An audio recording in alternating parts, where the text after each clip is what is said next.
ஒரு 25 ஆண்டுகளுக்கு முன்பு குருமடத்தில் படித்து கொண்டிருந்தோம்.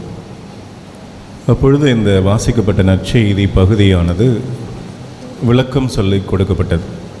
விதைப்பவன் உவமை சொல்லிகிட்டு இருக்கிற போது ஒரு சகோதரர், என்னோடு படித்தவர், ஒரு கேள்வியை எழுப்பினார். இது முட்டாள்தனமாக இல்லையா?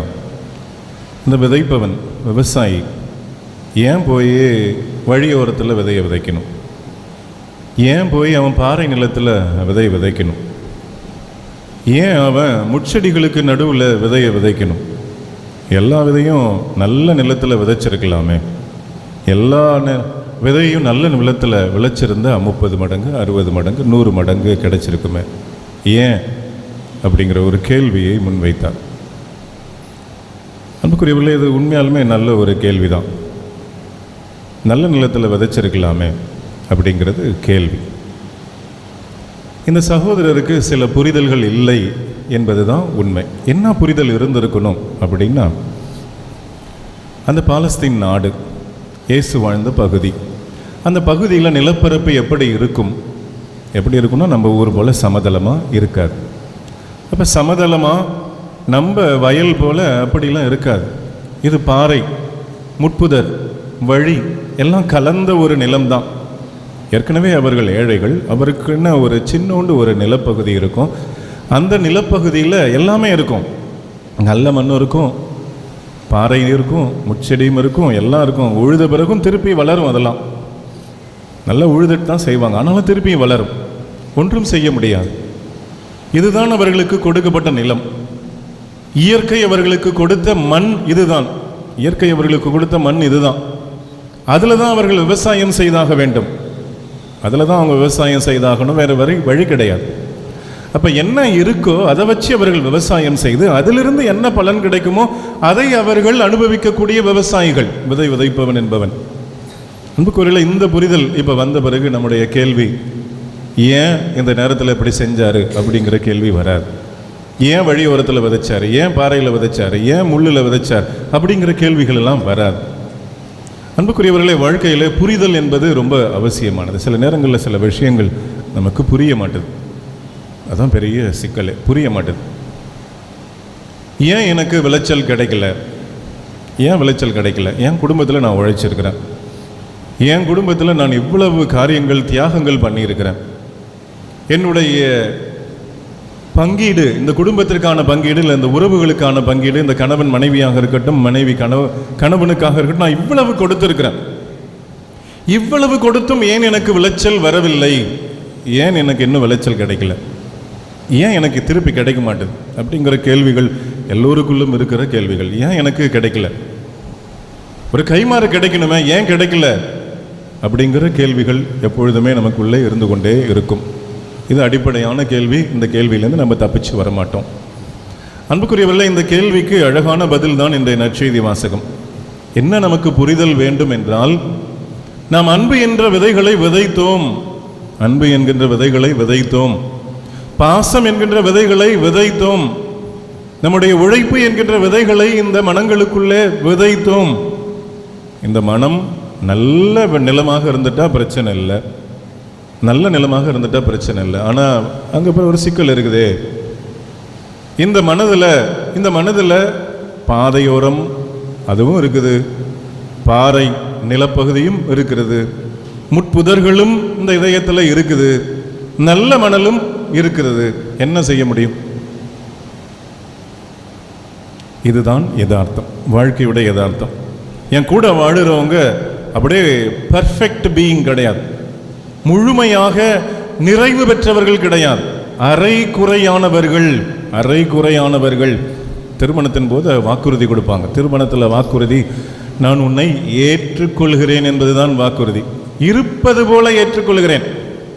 நான் உன்னை கணவனாக ஏற்றுக்கொள்கிறேன்னா, நீ இப்படி மாறினா, நீ இப்படி இருந்தினா, எனக்கு பிடித்தது போல நீ இருந்தால் என்றால் உன்னை ஏற்றுக்கொள்கிறேன் என்பதெல்லாம் கிடையாது. நான் உன்னை ஏற்றுக்கொள்கிறேன், நீ இருப்பது போல ஏற்றுக்கொள்கிறேன். கடவுள் இன்னத்துக்காக இந்த திருமணத்தில் இணைக்கிறார்னா, மனிதன் தனிமையில் இருப்பது நல்லதல்ல, தனியாக விடக்கூடாது. ஏன்னா இவன் அறகுறை. இந்த அறகுறை வாழ்க்கையை கெடுத்துக்கும். அதனால என்ன செய்யணும்னா, அவனுக்கு ஒரு துணையை கொடுக்க வேண்டும். எதெல்லாம் இங்கு குறைவாக இருக்கிறதோ இன்னொரு நிறைவை கொடுக்கக்கூடிய இன்னொரு அரைகுறையை சேர்த்து முழுமையாக்கி ஆண்டவர் அந்த குடும்பத்தை நடத்துறதுக்கு விரும்பினார். அதனால நம்ம கூட வாழறவங்கெல்லாம் முழுமையாக நிறைவு பெற்றவர்கள் கிடையாது. இதுதான் அடிப்படையான ஒரு புரிதல் இருக்கணும். என்னோடு வாழ்பவர்களுக்கு குறைகள் இருக்கின்றன, எனக்குள்ள எப்படி குறைகள் இருக்கிறதோ அதுபோலவே அவர்களுக்குள்ளும் குறைகள் இருக்கும். சில பகுதிகள்லாம் பாறையாக இருக்கும், இறுக்கமாக இருக்கும். அந்த இறுக்கமான பகுதிக்குள்ளே நம்ம எவ்வளவுதான் அன்பு செய்தாலும் அந்த அன்பு வளரவே வளராது, அதற்கு பலனே கிடைக்காமல் இருக்கும். முட்செடிகள் போல சில நேரங்களில் அது நம்மை நெருக்கும், காயப்படுத்தும், முட்களால் காயப்படுத்தும். இதான் யதார்த்தம். அன்புக்குரியவர்களே, சில யதார்த்தங்கள் நாம் புரிந்து கொள்ள வேண்டும் என்பதற்காகத்தான் இன்றைய இந்த அற்புதமான முதல் வாசகம். அது மட்டுமல்ல, சில நேரங்களில் நம்முடைய மனசு சோர்ந்து போயிடுது. வாழ்க்கையில் ஒரு பெரிய சிக்கல் நமக்கு என்னன்னா மனசோர்வு, மன தளர்ச்சி ரொம்ப விரைவாக வந்துடுது. இது எனக்கு கிடைச்சிருக்கணுமே, சீக்கிரமாக கிடைச்சிருக்கணுமே, ஏன் எனக்கு சீக்கிரமாக கிடைக்கல அப்படிங்கிற ஒரு மனசோர்வு வந்துடுது. அதுவும் முதல்ல பார்க்கும்போது எல்லாமே ஒரு விதமான ஒரு ஃபெயிலியர்ஸ், தோல்விகளை நம்மை சூழ்ந்திருக்கிறது. முதல்ல எடுத்தோடனே பார்த்தா விதையை விதைக்கிறாரு, விதைச்ச உடனே அந்த பாதைகளை விழுந்துடுது, பாதைகளை விழுந்த உடனே அந்த பறவைகள் தூக்கிட்டு போயிடுது. எடுத்த உடனே அப்படி வேலையை செஞ்ச உடனே அடுத்த நிமிஷம் பார்க்கக்கூடிய விளைவு என்னன்னா அந்த இடத்துல ஒரு தோல்வி. நான் விதைக்கணும், அதை விதையில அது வளரணும், வளர்ந்து அறுவடை செய்யணும், அந்த அறுவடையில் நான் பலன் பெறணும் அப்படின்னு என்னுடைய ஆசை அடுத்த கணமே நிராசையாக மாறிவிடுகிறது. சரி, இது போச்சு. இந்த பாறையில் விழுந்த நிலம் நல்லா வளருது, ஐயோ நல்லா வளருதுப்பா, அப்பா மகிழ்ச்சியாக இருக்குது அப்படின்னு நினச்சிக்கிட்டே இருக்கும் பொழுது அது வேறு இல்லாமல் கொஞ்ச நாள்லேயே அது கருகி போய் ஒன்றுமில்லாமல் போய்விடுகிறது. அதே போல தான் முள்ளுக்கு நடுவில் விழுந்த விதையும் அப்படி போயிடுது. அப்போ ஆரம்ப காலகட்டங்களெல்லாம் எல்லாம் பார்த்தா செய்கிற காரியங்களெல்லாம் வெற்றி காண முடியாத ஒரு நிலை தான் நம்முடைய வாழ்க்கையுடைய யதார்த்தம். ஒரு பணியை செய்வோம், அந்த பணியில் நம்ம வெற்றி வேணும்னு நினைப்போம், ஆனால் அந்த வெற்றி அவ்வளவு சுலபமாக வந்து விடாது. தொடக்க காலம் எல்லாம் வெறும் தோல்விகள் போல காட்சியளிக்கும், அந்த தோல்விகள் போல காட்சியை கண்ட உடனே நம்ம மனசு என்ன ஆகிடும்னா சோர்ந்து போயிடும். ஐயோ நடா இது, என்ன காரியம் செஞ்சாலும் ஒரே தோல்வியாகவே இருக்குது, என்ன காரியம் செஞ்சாலும் ஒன்றும் பெருசாக ஒரு பலனே இல்லாமல் போகுது, இவ்வளவு செஞ்சாலும் ஒன்றுமே கிடைக்காதா அப்படிங்கிற ஒரு தொடக்க கால தோல்விகள். அந்த தொடக்க கால தோல்விகள் நம்முடைய உள்ளத்தை வாட்டி வதைக்கின்றன. அன்புக்குரியவர்களே, கடைசியாக தான் நல்ல விதத்தில் விழுந்த விதை அது முளைக்கும், அது வேறொன்றும், அப்புறம் அது பயிராக வளரும், அதில் கதிர்கள் தோன்றும், கதிர்களில் மணிகள் வரும், மணிகள் முன்னால் அது முற்றி அது அற்புதமான மணிகளாக மாறும், அறுவடை செய்யப்படும். அறுவடை செய்த பிறகு அது நெற்களஞ்சியத்திலோ அல்ல கோதுமை களஞ்சியத்திலோ சேர்க்கப்படும். கால அவகாசம், நீண்ட கால அவகாசம் தேவைப்படும். ஆனால் இந்த கால அவகாசத்துக்குள்ள நம்மளால் பொறுமையாக இருக்க முடியாத ஒரு விதமான மனநிலை, இந்த அவகாசத்தை புரிந்து கொள்ள முடியாமல் நடக்கின்ற ஒரு விதமான விபரீதங்கள் நம்முடைய வாழ்க்கையில நடந்து கொண்டே இருக்கிறது. என்னடா எடுத்த உடனே தோல்வி, இப்படி செய்யும் போது எல்லாமே தோல்வியா போகுது, அதுக்கு ஒரு கால அவகாசம் எடுக்குமே அப்படிங்கிற ஒரு அடிப்படை புரிதல் இல்லாமல் நம்முடைய வாழ்க்கை நகர்ந்து கொண்டிருக்கிறதா என்று நற்செய்தி வாசகம் நம்முடைய வாழ்க்கையின் அடிப்படைகளை பார்த்து கேள்விகள் எழுப்புகிறது. என்னுடைய வாழ்க்கை எப்படி இருக்குது? அடிப்படை புரிதல்கள் இருக்கிறதா? வாழ்க்கையில் அடிப்படை புரிதல்கள் இருக்கிறதா? அன்புக்குரியவர்களே, சில புரிதல்கள் தான் அவசியமானது. அந்த புரிதல் இல்லாமல் தான் நிறைய குடும்பங்கள் தடுமாறிக்கிட்டு இருக்குது. இந்த புரிதல்கள் இல்லாமல் ரொம்ப கஷ்டமாக இருக்குது. நிறைய குடும்பங்களில் கணவனுக்கும் மனைவிக்கும் புரிதல் இல்லாமல் இருக்கிறது.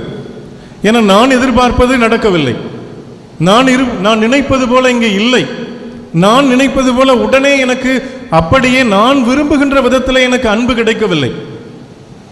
எல்லாம் அடிப்படையா இந்த மனுஷன் வேற ஒரு மனுஷன், வேற ஒரு கலாச்சாரத்திலேருந்து வந்தவன், வேற ஒரு குடும்பத்திலேருந்து வந்தவன், வேறு விதமாக அவர்களுக்கு சொல்லிக் கொடுக்கப்பட்டது, வேறு விதமாக வளர்ந்தவர்கள், வேறு விதமாக அன்பு செய்ய கற்றுக்கொண்டவர்கள், வேறு விதமாக வாழ்க்கை முறை, உணவு முறை எல்லாமே வெவ்வேறு முறையில இருந்து வந்தவர்கள் அப்படிங்கிற ஒரு வேறுபாடு, அந்த வேறுபாட்டை கொண்டு அவர்கள் என்னை நேசிக்கிறார்கள் என்ற அடிப்படை புரிதல் இல்லாத ஒரு வாழ்க்கை முறை.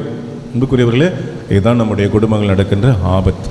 சில நேரங்களில் புரிதல்கள் என்பது ரொம்ப அவசியமானது. அந்த புரிதல் இல்லாமல் தடுமாறிக்கிட்டு இருக்கிறோமா அப்படின்னு நற்செய்தி வாசகம் நம்மை பார்த்து கேள்விகள் எழுப்புகிறது. இது அடிப்படை புரிதல்களை பற்றிய நற்செய்தி வாசகம். முதல் வாசகம் ஒரு அழகான வாசகம். நம்ம நினச்சா கிடைச்சிடணும் அப்படின்னு நினைக்கிறோம். நினச்சதெல்லாம் ஏன் கிடைக்கணும்? நினச்சதெல்லாம் கிடைக்கணும். நம்ம கோயிலுக்கு வரதே நிறைய நேரங்களில் அதுக்கு தான். கோயிலில் வேண்டுவோம், கடவுளே எனக்கு இது வேணும், இதை நீங்கள் கொடுக்கணும். வேண்டிக்கிட்டே இருப்போம், எனக்கு இது வேணும், கிடைக்கணும். நேற்று ஒரு பெரியவர் என்னை சந்தித்தார். அந்த பெரியவர் அவரை பார்த்து 4 ஆண்டுகள் ஆகிறது. அந்த பெரியவர் அந்த 4 ஆண்டுகளுக்கு முன்னால் ஒரு 3 வருஷமாக தொடர்ந்து என்கிட்ட வந்துக்கிட்டே இருப்பார். அவருடைய மகனுக்கு திருமணம் ஆகலை அப்படிங்கிறது அவருக்கு வருத்தம். என் மகனுக்கு திருமணம் ஆக மாட்டுது அப்படின்னு சொல்லிக்கிட்டே இருப்பார். மீண்டும் மீண்டுமாக அவருடைய மன வருத்தம் சோர்வை பகிர்ந்துக்கிட்டே இருப்பார். முதல்ல சொன்னார், நான் எங்கள் தங்கச்சி பொண்ணையே போய் பார்த்தேன், கொடுக்குறேன்னெலாம் வந்துட்டாங்க, ஏதோ முடிய போகுதுன்னு நினச்சேன், முடிய போகிற நேரத்தில் முடியாதுன்ட்டாங்க, ரொம்ப வருத்தமாக இருக்குது அப்படின்பார் முதல்ல வந்தோடன். அடுத்த கட்ட உறவுகள், அங்கே போனேன், அங்கே பார்த்தேன், எல்லாம் கூடி வருது. கூடி வருகின்ற பொழுது என்ன நடக்குதுன்னே தெரில, அந்த திருமணம் அப்படியே நின்று போயிடுது. மனசு ரொம்ப கஷ்டமாக இருக்குது. நான் நினைக்கிறது ஏன் நடக்க மாட்டேது? நான் விரும்புகிறது எனக்கு கிடைச்சா என்ன? நான் கேட்குறேன்னா, இவ்வளவு வேண்டி வேண்டி கடவுளை கேட்குறேன்னா, கடவுள் எனக்கு கொடுத்தா என்ன? ஏன் எனக்கு இந்த கடவுள் எனக்கு நான் கேட்குறத கொடுக்க மாட்டுறாரு அப்படின்னு ஏறக்குறைய 3 ஆண்டுகள் இந்த பெரியவர் என்னிடம் தொடர்ந்து பேசிக்கொண்டே இருந்ததை நான் கேட்டிருக்கிறேன். நடுவில் ஒரு 4 வருஷம் பார்க்கல. நேற்று வந்தார். நேற்று வந்தவரை பார்த்த உடனே எனக்கு முதல்ல தோன்றியது தான், என்னையா உங்கள் பையனுக்கு கல்யாணம் ஆயிடுச்சா அப்படின்னு கேட்டேன். பையனுக்கு கல்யாணம் ஆயிடுச்சான்னு கேட்ட உடனே அவர் சொன்ன பதில், சாமி கல்யாணம் ஆயிடுச்சு, ரொம்ப சந்தோஷமாக இருக்கிறேன், எனக்கு மருமக கிடைக்கல, மக கிடைச்சிருக்கிறா. நான் சொன்னேன், நீங்கள் இதை புரிஞ்சுக்கணும், சில நேரங்களில் தாமதங்கள் என்பது உங்களுக்கு கடவுள் இன்னும் ஒரு சிறப்பான கொடையை கொடுப்பதற்காக, ஒரு பெரிய நல்ல வரப்பிரசாதத்தை கொடுக்கறதுக்காக நீ முதல்ல கேட்குற சின்ன சின்ன தேவையில்லாத உனக்கு பிரச்சனை வரக்கூடிய சில்லறத்தனமான விஷயங்கள்லாம் ஆண்டவர் உனக்கு கொடுக்கணும்னு அவசியம் இல்லை, கொடுக்க மாட்டார். அன்புக்குரியவர்களே, இந்த புரிதல் வேணும். கடவுளுக்கு ஒரு திட்டம் உண்டு, அந்த திட்டத்தின்படி ஆண்டவர் வழி நடத்துவார். இல்லை ஆண்டவரே என் திட்டம் தான் முக்கியமானது, என்னுடைய திட்டத்தை நீங்கள் கொஞ்சம் எடுத்துங்களேன், நான் யோசிச்சிட்டேன், நான் விரும்பிட்டேன், எனக்கு பிடிக்குது, எனக்கு இந்த நேரத்தில் வேணும், கடவுளே கொஞ்சம் கொடுத்துருங்களேன் அப்படின்னு கேட்டால் கடவுள் கொடுப்பாரான்னா சில நேரத்தில் கொடுக்க மாட்டார். அதுதான் இன்றைய முதல் வாசகத்தில் தாவீது அரசன் விரும்புகிறான், கடவுளே நமக்கு ஒரு கோயில் கட்டணும், ஒரு பெரிய எண்ணம். அது வரைக்கும் யாரும் கோயில் கட்டினதில்லை, எல்லாம் ஒரு கூடாரம் அமைப்பார்கள், கூடாரத்தில் ஆண்டவருடைய திருப்பேழையை வைத்திருப்பார்கள், அந்த இடத்துல தான் எல்லா விதமான வழிபாடுகளும் பலிகளும் நடக்கும். ஆனால் இவருக்கு ஒரு பெரிய யோசனை வருது, ஆண்டவரே நமக்கு ஒரு கோயில் கட்டலாமா? கடவுள் விரும்பியதை விட அதிகமான ஒரு செயல்பாடு தான் இவர். கடவுள் என்ன கேட்டாரோ அதை தாண்டி கொடுக்கறதுக்கு இவர் தயார் நிலையில் இருக்கிறாரு. நாத்தான் என்ற இறைவன்கிட்ட சொல்லி அனுப்புறாரு. நாத்தானும் சரி கட்டுன்னு சொல்றாரு. ஆனால் ஆண்டவர் சொல்றாரு, வேண்டாம், நீ கட்ட வேண்டாம், நீ கட்ட வேண்டாம், உனக்கு அது வேலை கிடையாது, என்னுடைய திட்டம்படி நீ கட்டக்கூடாது, உனக்கு பதிலாக உன்னுடைய மகன் சாலமோன் தான் இந்த ஆலயத்தை கட்டி எழுப்பணும். அதுக்குரிய கடவுளுக்குன்னு ஒரு திட்டம் இருக்கு. அந்த கடவுளுடைய திட்டத்தில் நம்ம என்ன செய்யணும், என்ன செய்யக்கூடாது அப்படிங்கிற திட்டவட்டமான வழிமுறைகளும் விதிமுறைகளும் வகுக்கப்பட்டிருக்கின்றன. இதுதான் அடிப்படை. கடவுளுடைய திட்டம், அந்த கடவுளுடைய திட்டம் தான் நிறைவேறும். அந்த திட்டமும் அழுத்தமாக ஆழமாக நமக்கு உகந்த திட்டமாகவே இருக்கும், நமக்கு பலன் கூடிய திட்டமாகவே இருக்கும். அதுலேயும் நமக்கு எந்த ஒரு சந்தேகமும் எந்த ஒரு ஐயப்பாடும் நமக்கு வந்துவிடவே கூடாது. கடவுளுடைய திட்டம் இல்லை, எனக்கு பிடிச்சிடுச்சு, எனக்கு இந்த நேரத்தில் வேணும், எனக்கு இது நடந்தே ஆகணும் அப்படி நம்ம போராடிக்கிட்டே இருக்கின்ற பொழுது நம்மை நாமே காயப்படுத்தி கொண்டிருக்கிறோம். அன்புக்குரியவர்களே, இன்றைய திருப்பலியிலே தொடக்க ஜெபமே இதுதான். ஆண்டவரே, இவர்களுக்கு மகிழ்ச்சியை தர வேண்டும். ஆண்டவரே, இதோ இந்த இடத்துல ஆலயத்தில் கூடி இருக்கிறவர்களுக்கு மன மகிழ்ச்சியை தாரும் ஆண்டவரே அப்படின்னு தான் மன்றாடி தொடங்கணும். ஆண்டவரே, இங்கே ஆலயத்தில் கூடி இருக்கிறவங்களுக்கெல்லாம் உள்ளத்தில் மகிழ்ச்சியை தாரும் ஆண்டவரே. இந்த ஆலயத்தில் இங்கே இப்ப உம்மை நோக்கி மன்றாடி கொண்டிருக்கிறவர்களுக்கெல்லாம் அவர்களுடைய வாழ்க்கையிலே துன்பத்தை நீர் எடுக்க வேண்டும் ஆண்டவரே. இதுதான் தொடக்க ஜெபத்தோடைய மையக்கரு. ஒன்று புரிஞ்சுக்கணும், எல்லாமே துன்பம் கிடையாது. கடவுள் எனக்கு பெரிய சிலுவையை கொடுத்துட்டாரு அப்படின்னு நம்ம புலம்பக்கூடாது. நிறைய சிலுவைகள் தேவையில்லாமல் நாமே நம் மீது சுமத்தி கொள்கிறோம். அடிப்படை புரிதல் இல்லாமல், கடவுளுடைய திட்டம் அறியாமல் நம்முடைய விருப்பம், நம்முடைய தேவை, எனக்கு இந்த நேரத்தில் இது ரொம்ப அவசியமாக இருக்கு நம்மளே நினச்சிக்கிறோம். அந்த பெரியவர் சொன்னது நமக்கு அடிக்கடி என்னுடைய காதுகளில் இன்னும் ஒழிச்சுக்கிட்டே இருக்குது. எனக்கு மருமகளை கொடுக்கல, மகளை கொடுத்துருக்கிறார். கடவுளுடைய திட்டம் பாருங்க, அது ஒரு பெரிய திட்டம். அது நம்ம எப்படி மகிழ்ச்சிப்படுத்த வேண்டும் என்பது தெரியும் அவருக்கு, எப்படி மன உடல் நலம் தர வேண்டும் என்பது அவருக்கு தெரியும்.